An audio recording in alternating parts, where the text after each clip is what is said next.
Sur la place de l'Indépendance, des drapeaux et des slogans qui incitent Loukachenko à quitter son poste. À Minsk, la capitale, les manifestations contre sa réélection ont débuté au début du mois et se poursuivent toujours actuellement. Alexandre Loukachenko a remporté un 6e mandat avec 80% des suffrages. Un résultat qualifié de fraude par beaucoup, alors que l'opposition fait monter la pression sur le gouvernement pour organiser un nouveau scrutin.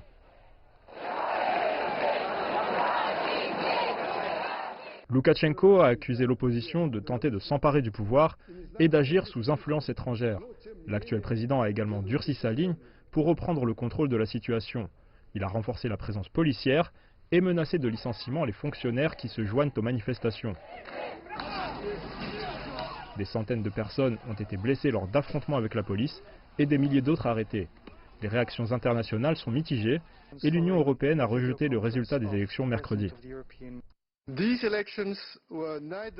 Ces élections n'étaient ni libres ni équitables et ne répondaient pas aux normes internationales.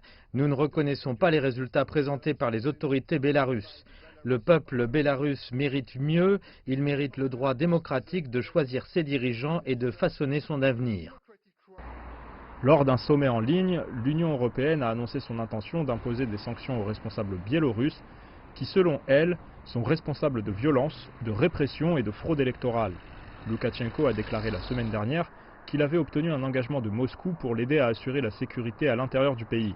Mais le porte-parole de la présidence russe a affirmé qu'une intervention militaire n'était pas encore au programme. En ce qui concerne le traité de sécurité collective, le traité d'alliance, il prévoit un certain nombre d'obligations d'entraide, mais pour l'instant, cela n'est pas nécessaire. Le président russe a mis en garde mardi les dirigeants internationaux contre toute ingérence en Biélorussie. Lors d'appels téléphoniques avec le président français et la chancelière allemande, il a déclaré que cela conduirait à une escalade de la crise politique en Biélorussie.